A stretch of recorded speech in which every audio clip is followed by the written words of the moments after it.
할렐루야. 오늘 참 좋은 날입니다. 하나님은 오늘도 우리를 통해서 영광 받기를 기뻐하십니다.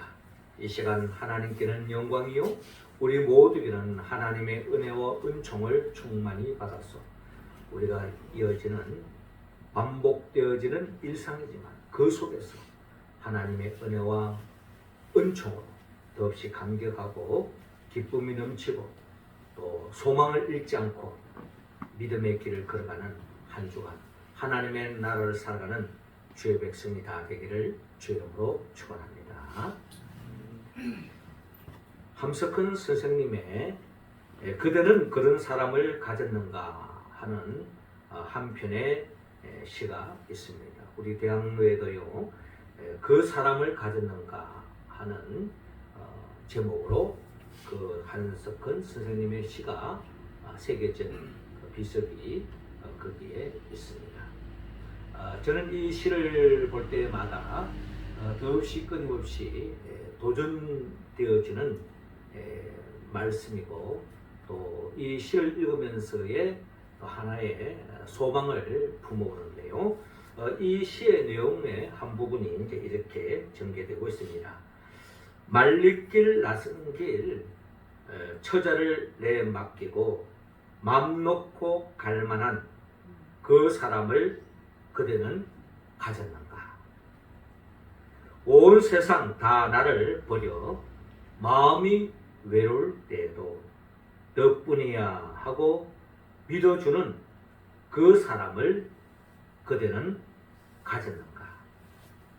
탔던 배가 가라앉을 때 구문 배를 서로 사용하며 너만은 제발 살아다오 할 그런 사람을 그대는 가졌는가? 잊지 못할 이 세상을 놓고 떠나려 할 때에 너 하나는 있으니 하며 빙그레 웃고 눈을 감을 그 사람을 그대는 가졌는가? 하면서 이어지는 시의 내용입니다. 어떻습니까? 여러분들은 함석헌 선생님이 말하는 그런 사람을 여러분들은 가지고 있습니까? 함석헌 선생님 아마 이런 시를 쓴 이유가 뭘까요? 이 험난한 세상에서 살아갈 때에 그런 믿을 만한 사람, 그런 의지할 만한 사람, 그런 신뢰할 만한 사람이 그리 흔하지 않기 때문에 아마 이런 시를 쓰지 않았을까. 그럼에도 불구하고 이 험난한 세상을 살기 위해서는 그래도 나만을 믿어주는, 나를 그래도 신뢰하는, 나를 그래도 소망하는 그런 사람이 없다면 사실 이 세상을 살아가기가 너무 힘들기 때문에 아마 함석헌 선생님은 이런 시를 적지 않았나 하는 생각을 해봅니다. 그대는 그런 사람을 가졌는가 하는 이 시의 제목처럼 그리고 이 시의 질문처럼 우리가 그런 사람을 우리가 가지고 있다면 아마 우리는 더없이 행복한 인생으로 이어질 것입니다. 우리 모두는 다 그런 사람이 있었으면 하는 소망을 품어봅니다. 그러면서 더 한 걸음 나아가 우리 자신이 그 누군가에게 내가 그런 사람이 되고 있는가 하고 우리 자신을 또한 우리가 한번 헤아려 봐야 할 것입니다. 우리는 어릴 때에는 누구로부터 도움을 받고 누구로부터 힘을 받고 누구로부터 복을 받는다는 것을 받기를 원합니다. 그러나 이 어릴 때의 마음이 점점 자라고 성장하면 어느덧 그 누군가로부터 복받기보다는 내가 복을 주기를 원하고 누군가에게 내가 도움을 받는 데 기쁨보다는 내가 누군가에게 도움을 주는 것에 더 큰 기쁨을 가지는 것이 성장한 사람, 성숙한 사람의 모습일 것입니다. 영적으로도 마찬가지예요. 영적으로 미숙할 때는 내가 어떻게 하면 주님으로부터 더 많은 것을 챙길까? 어떻게 하면 내가 주님으로부터 더 많은 복을 받을까? 여기에 우리의 삶의 목적을 두었다면 우리가 신앙이 영적으로 성장하고 성숙했을 때는 어떻게 하면 내가 주님의 힘이 되어질까? 내가 어떻게 하면 주님의 가려운 부분을 내가 긁어줄까? 어떻게 하면 내가 주님의 기쁨이 될까? 여기에 더 큰 의미를 두고 살아가는 것이 바로 영적으로 성장한 성숙한 사람의 모습일 것입니다. 하나님은 우리 모두가 더없이 하나님의 은혜와 은총 속에 누구로부터 누군가가 나에게 도움을 주고 복을 주는 그런 사람이 있기를 바라는 마음과 함께 더 나아가 우리 자신이 그 누군가에게 힘이 되어주고 도움이 되어주고 복을 줄 수 있는 그런 사람으로 성장하기를 하나님은 원하고 있습니다. 오늘 성경의 본문의 말씀은 예수님께서 이 땅을 살아감에 있어서 살아가는 동안에 많은 사람들에게 도움을 주고 또 병든 자를 낫게 하고 또 배고픈 자를 허기진 자를 배부르게 하고 목마른 자를 해갈시켜주고 그들이 바라는 바들을 다 이루어 주었지만 진작 주님의 필요를 채워주는 사람이 있었는가?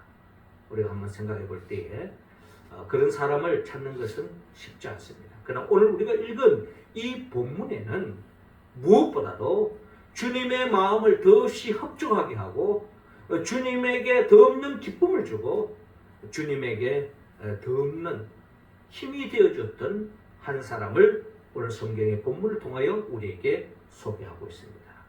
그 사람의 이름이 바로 오늘 성경 본문에 기록되어 있는 마리아라는 것입니다. 주님은 오늘 우리 모두가 마리아에 집중하기를 원합니다.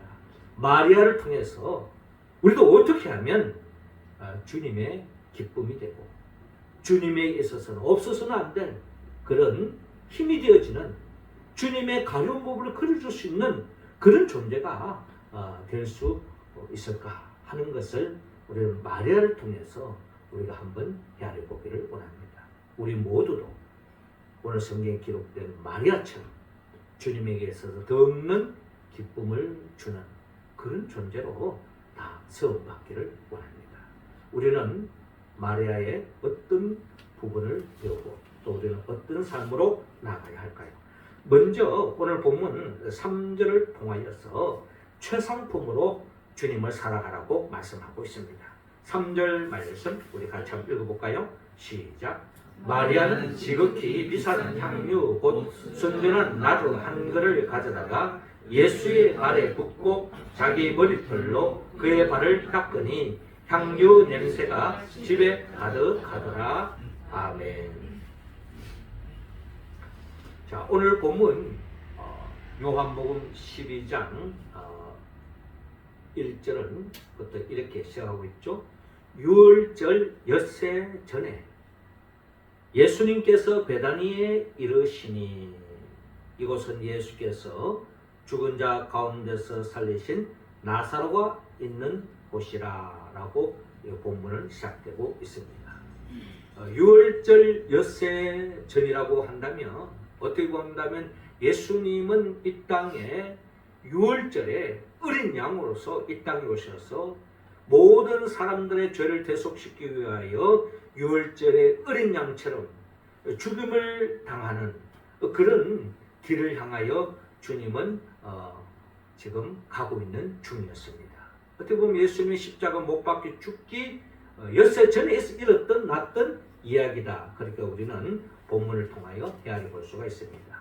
그때 예수님은 베다니에 이르게 되었습니다. 이 베다니에는 어떤 일이 있었냐면 이곳은 예수께서 죽은 자 가운데서 살리신 나사로가 있던 곳이라는 말씀입니다.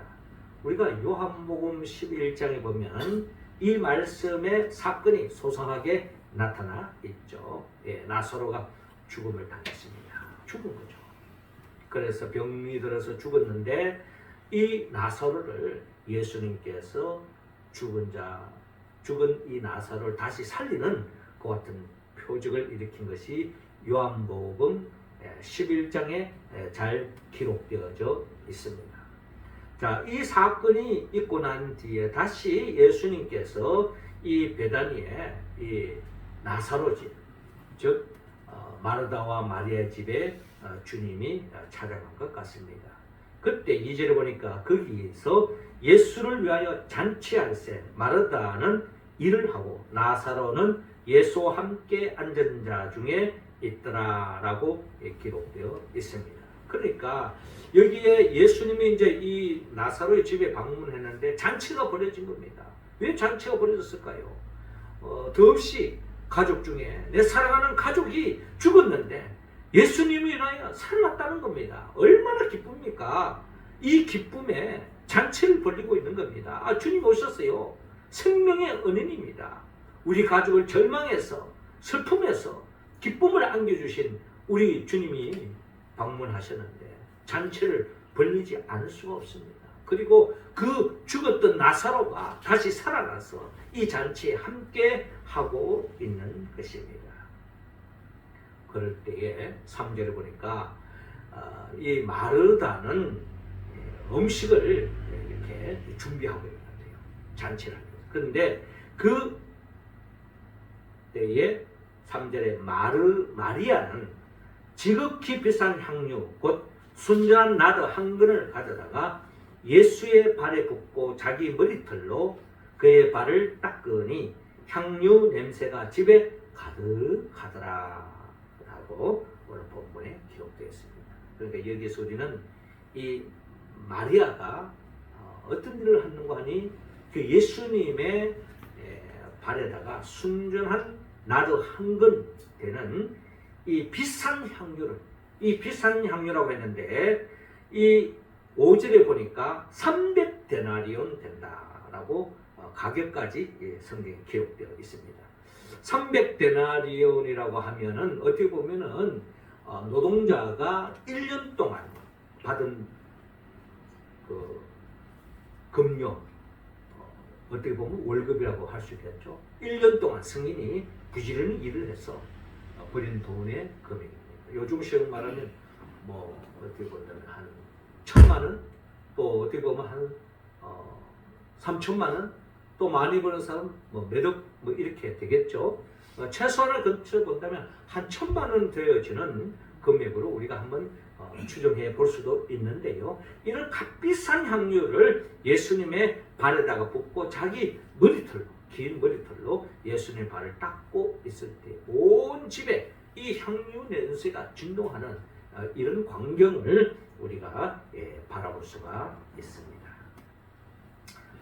그러니까 이 마르다는 예수님이 오심을 감사하면서 감사하는 말로 맛있는 음식을 준비했다면 이 마리아는 아마 마르다에 비해서 음식 솜씨가 좀 떨어졌는지 어떻게 보면 자기가 가지고 있는 것으로 최선을 다하여서 최선 것으로 주님을 섬기고 있는 모습을 우리는 바라볼 수가 있는 것입니다. 300데나리온은 이 값비싼 것으로 주님을 섬기고 있더라. 우리도 주님을 섬기는 데 있어서 하나님 우리에게 내가 가지고 있는 최상품으로 주님을 사랑하기를 원합니다. 여기서 말하는 최상품은 얼마의 어떤 최소한 뭐 1,000만 원, 뭐 100만 원 이런 금액을 이야기하는 게 아니죠. 내가 가지고 있는 것으로 최선을 다하여 주님을 사랑하는 것. 이것을 주님은 원하신다는 것입니다. 우리가 잘 아는 바 예수님께서 헌금하는 광경을 바라보면서 부자가 엄청난 헌금을 하는 것을 보고 또 아주 가난한 과부가 2랩돈을 가지고 헌금하는 것을 보면서 주님이 뭐라고 말씀하셨습니까?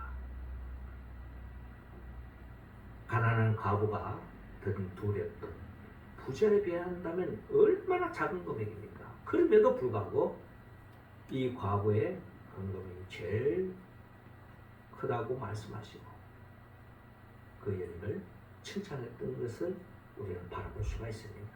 그렇습니다. 우리는 그 누구와 비교해서 우리가 하나님을 사랑하는 데 있어서 그 누구와 비교해서 물질적으로나 시간적으로나 또 어떤 세상적인 가치 기준에 의해서 우리가 하나님을 주님을 섬기는 것이 아니라 내가 가지고 있는 것 최고의 것으로 최선을 다해서 주님을 사랑한다면 주님은 그 사랑을 있는 그대로 받으시고 긍정하시고 더없이 기뻐하신다는 것을 우리가 기억해야 할 것입니다. 그렇습니다. 주님은 우리를 위해서 더 없는 사랑을 쏟으신 분입니다. 주님은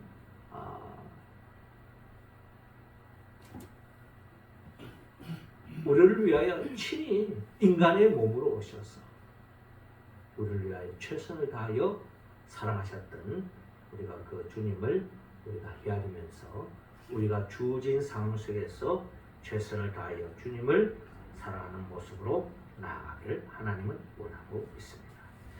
더 나아가 주님은 오늘 본문 5절을 통하여 흔들림 없이 사랑하라고 또한 우리에게 말씀하고 있습니다. 5절 말씀 우리 같이 한번 읽어봅시다. 시작. 이 향유를 오지하여 300데나리온에 팔아 가난한 자들에게 주지 아니하였느냐 하니.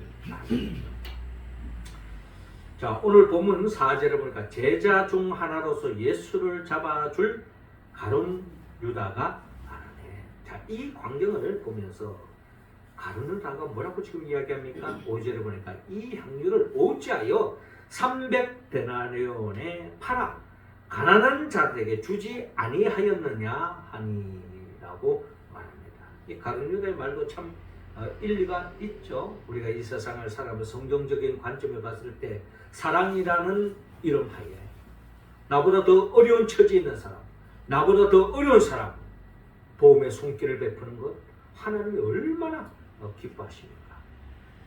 하나님은 이렇게 긍휼을 베푸고 나보다 어려운 사람을 도와주고 힘이 되어주는 것 정말 중요한 이야기입니다. 어떻게 보면 가룟 유다는 이러한 관점에서 봤을 때에 이 300데나리온이나 되는 이 가치가 되는 이 향유를 팔아서 가난한 자들에게 나눠주는 게 더 낫지 않느냐 하면서 나름 이 가룟 유다가 이 마리아의 이 하는 행동을 못마땅하게 어떻게 보면 부정하고 있는 비난하는 비판하는 그런 모습을 우리는 엿볼 수가 있다는 것입니다. 그런데 성경은 오늘 본문에 이렇게 기록하고 있습니다. 어떻게 보면 표면적으로 보면 굉장히 고상한 가룟 유다의 생각에서 하는 이야기라고 할 수 있는데 성경은 요한복음은 이 가룟 유다의 마음을 영적으로 읽고서 이렇게 표현합니다. 6절에 보니까 이렇게 말하면 가난한 자들을 생각함이 아니요 그는 도둑이라 돈길을 막고 거기 넣는 것을 훔쳐 가미르라 라고 성경은 분명히 기록하고 있습니다. 우리의 사람의 속마음을 헤아리는 것은 참 쉽지가 않습니다. 그 사람이 하는 말과 그 말의 내면에 가지고 있는 생각이 어떤 것인지 우리는 헤아리가 종잡을 때지 못할 때가 참 많은 거예요. 말은 굉장히 그럴듯하게 하지만 속마음은 딴 데가 있는 이런 경우를 우리는 사람을 대할 때에 많이 접할 수 있기 때문입니다. 그런데 성경 분명히 이 가룟 유다는 바로 그 마음속에 이 돈에 대한 욕심으로 가득 찼기 때문에 말은 가난한 사람을 도와주는 데 쓰면 더 좋았다라고 이야기하지만 그의 속마음은 자기가 챙기려고 하는 그런 마음을 가지고 있습니다. 우리는 오늘 본문에서 이 가룟 유다에 대해서 평가하는 것은 둘째로 치고요. 더 중요한 것은 바로 이 마리아가 주님을 위해서 값비싼 향유를 부어서 주님을 사랑하는 사랑의 마음을 표현하고 있는데 여기에 우리가 중요한 것은 참 좋은 일 했다 박수치지 않고 여기에 대해서 비판하고 비난하는 그런 소리가 있다는 것을 오늘 본문을 통하여 헤아려 보아야 할 것입니다. 그렇습니다. 우리가 이 세상에서 믿음의 사람들이 하나님의 일을 하고 하나님이 기뻐하는 일을 하면은 여러분 다 사람들이 박수 쳐주고 환대하고 인정해주고 칭찬할 것 같습니까? 그렇지 않습니다. 또 다른 어떤 명분을 걸어서 다 문제 삼고 비난하고 또 조롱하고 또 비판하는 그런 경우도 많이 있다는 것을 기억해야 합니다. 그런데 여기서 우리는 이 마리아는 이런 비난의 소리가 있음에도 불구하고 흔들리지 않고 주님을 살아가는 이 모습을 우리는 또한 본받아야 할 것입니다. 주님이 우리를 사랑하는 모습도 이런 장면을 우리가 유추할 수가 있습니다. 예수님께서 우리를 정말 사랑하시고 우리의 죄를 대신 짊어지고 십자가의 길을 걸어가셨잖아요. 십자가에 못 박혀 처절하게 우리를 위해서 그 어떤 고통도 감내하면서 머리에 가시밀관을 쓰고 손에 못자국을 받고 옆구리에 창에 찔려서 피 흘리면서 고통 속에 신음할 수밖에 없는 그런 속에서 이야 정말 당신 위대합니다. 당신의 그 희생은 정말 우리가 본받아야 할 것입니다 하면서 그 주님을 향하여서 박수치고 그 주님을 향하여서 같이 주님의 그 아픔에 공감하면서 눈물을 흘리면서 바라보는 사람은 십자가의 길을 걸어가는 그 과정에 그 십자가에 매달린 그 순간에 그런 사람은 눈 감고 보기에 볼 수 없는 상황이었어요. 주님을 향하여 침을 뱉고 조롱하고 비난하고 이것이 어떻게 본다면 주님이 걸어가셨던 길이라는 것입니다. 우리를 위한 거지만 하나님의 뜻을 위한 것이지만 세상에서 현실적인 그 예수님이 감내해야 할 그 고난은 머리에 못자국, 머리에 가시, 뇌류관에 의한 그 상처, 못자국과 창자국 이 고통과는 또 비교할 수 없는 정신적인 엄청난 심리적인 고통을 감내해야 했던 것이 바로 주님이 걸어가셨던 십자가의 길이었다는 것입니다. 이런 의미에서 볼 때에 우리가 교회를 위하고 주님의 일을 하고 이런 가운데서도 늘 누군가가 박수 쳐주고 칭찬하고 좋은 말만 하는 것이 아닙니다. 거기에는 엄청난 수모와 조롱과 고통을 당할 수 있다는 것을 우리는 헤아려야 할 것입니다.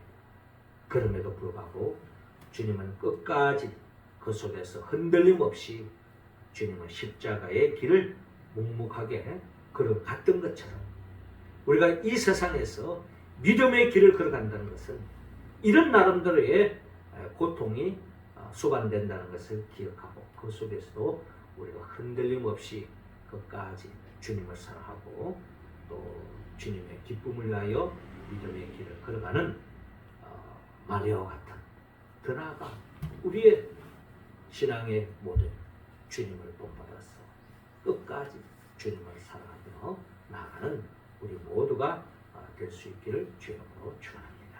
마지막 세 번째로 오늘 본문 8절을 통하여 최우선으로 주님을 사랑하라고 말씀하고 있습니다. 자, 8절 말씀 우리 같이 한번 읽겠습니다. 시작. 가난한 자들은 항상 너희와 함께 있거니와 나는 항상 있지 아니하리라 하시니라. 아멘. 자, 오늘 본문 7절에 예수께서 이르시되 그를 가만두어 나의 장래할 날을 위하여 그것을 간직하게 하라라고 말씀하고 있습니다. 예수님의 마음에도 어떻게 본다면 다른 여자가 하는 생각처럼 그의 삶 전체는 어떻게 하면 더 어려운 사람, 가난한 사람을 도와주고 힘이 되어 줄 것인가, 병든 자를 낫게 해주실 것인가, 예수님의 초관심사였습니다. 우선했었어요. 우선순위에 들었습니다. 그러나 이제 예수님은 그런 삶을 사시다가 이제 주님도 어떻게 본다면 그런 삶으로 일평생을 살고 싶은 마음도 없지 않아 있었을 것이에요. 그런데 하나님의 뜻은 여기까지였습니다. 이제 예수님은 이제 6일 후에, 뱃세 후에는 십자가에 못 박혀 죽음을 앞두고 있는 거예요. 하나님의 관점을 본다면야 하나님의 영광을 위해서 예수님이 지금 하나님의 뜻을 이루기 위해서 십자가의 길을 가는 것이지만, 여러분 인간 예수의 관점에서 한번 생각해 보십시오. 예수님도 인간의 인성을 가지고 있는 분입니다. 예수님도 어떻게 하면 부모님을, 어떻게 하면 연세 드신 부모님을 내가 어떻게, 연세가 점점 들어가면 갈수록 나약해지고 연약해지는 부모를 내가 어떻게 효도를 할 것인가, 이런 마음이 없었겠습니까? 그리고 모든 것을 다 버리고 자기를 따라오는 제자들, 그들에게 뭔가 챙겨주고 싶고 그들에게 뭔가 주님을 따르는 게 뭔가 참 그래도 참 좋았구나 하는 세상적인 그런 나름대로의 뿌듯함을 가질 수 있도록 해주고 싶은 마음이 예수님에게 늘 없었겠습니까? 그리고 예수님이 가는 곳마다 전부 다 병든 자를 다 낫게 해주고 가난한 자를 다 부유해 줬습니까? 아직도 가는 곳곳마다 환자들이요, 가는 곳곳마다 가난한 사람, 가는 곳곳마다 주님의 손길이 필요한 사람이 더 늘려져 있잖아요. 그걸 다 낫게 하고 부유하게 하고 문제없이 다 해결하고 주님이 십자가의 길을 걸어가신 게 아니잖아요.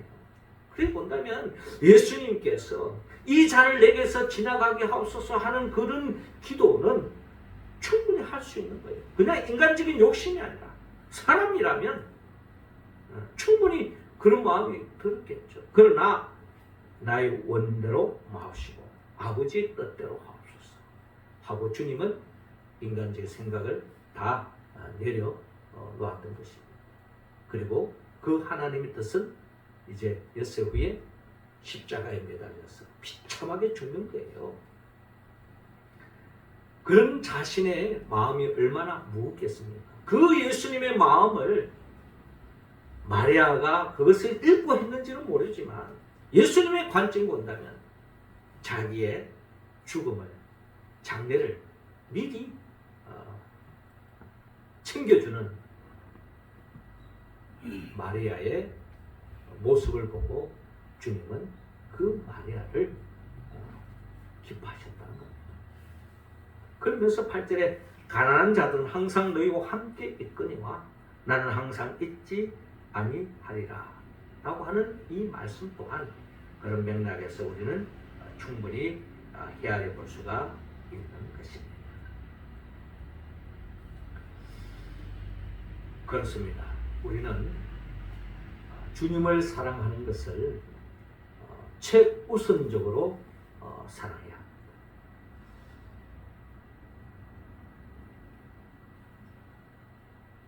많은 사람들이 예수님을 향하여 최고의 계명이 뭡니까? 라고 물은 적이 있잖아요. 구약 전체를 통하여서, 신구약 전체를 통하여서 주님이 하시는 최고의 계명은 마음을 다하고 뜻을 다하고 목숨을 다하고 힘을 다하여 주 너희 하나님을 사랑하라. 그리고 내 이웃을 내 몸과 같이 사랑하라 라고 말씀하지 않았습니까? 이 사랑에 우선순위가 있다는 거예요. 우리는 먼저 하나님을 사랑해야 합니다. 주님을 사랑해야 된다. 주님을 온전히 사랑하지 않으면 진정한 나를 사랑할 수가 없습니다.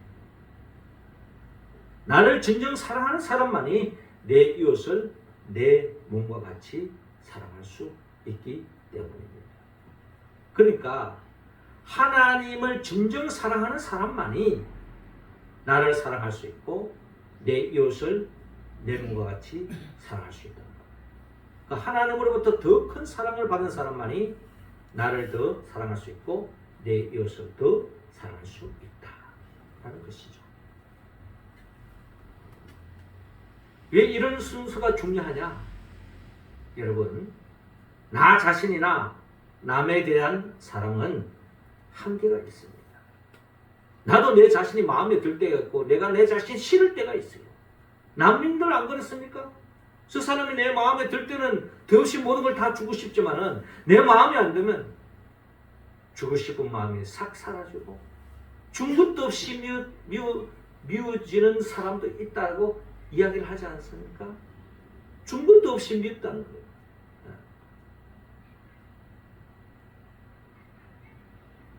결국 사람에 대한 사랑은 한계가 있다는 거예요.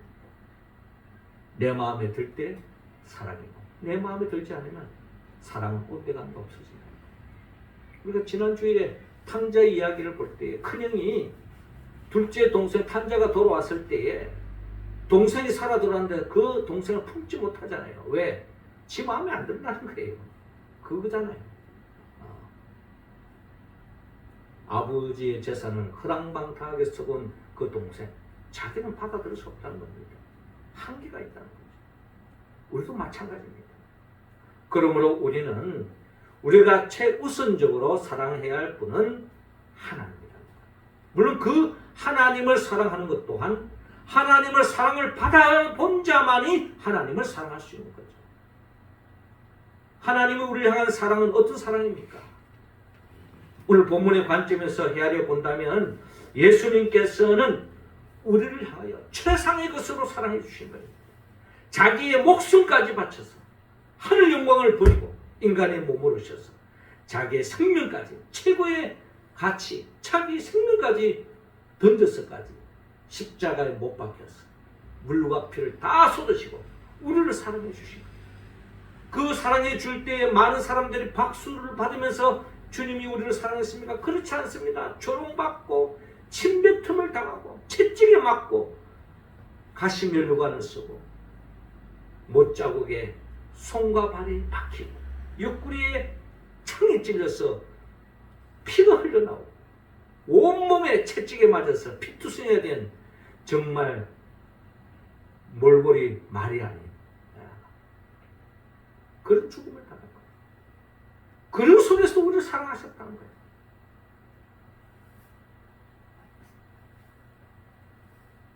하나님을 진정 사랑하지 않았다면 자신을 향하여 조롱하고 채찍을 가는 그들, 그냥 내가 너희들을 위해서 이렇게 십자가의 길을 가는데 이럴 수 있느냐 하면서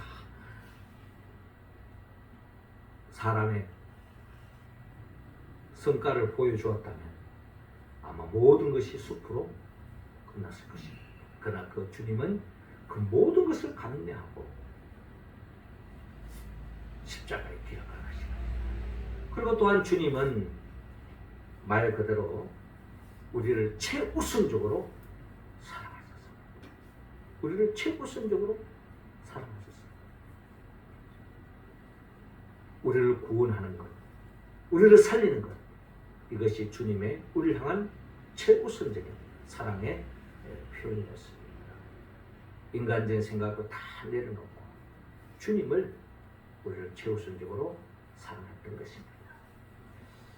사랑하는 성도 여러분, 주님은 오늘 이 시간 먼저 마리아를 통하여서 주님을 어떻게 사랑했는가 본받기를 원합니다. 마리아는 주님께 최상품으로 사랑했습니다. 흔들림 없이 사랑했습니다. 그리고 최우선적으로 주님을 사랑했습니다. 이것은 결국 주님을 우리를 어떻게 사랑했는가에 또 하나의 본을 보여준 것입니다. 주님도 우리를 최상품으로 최고의 것으로 자기 목숨 바쳐서 우리를 사랑해 주었습니다.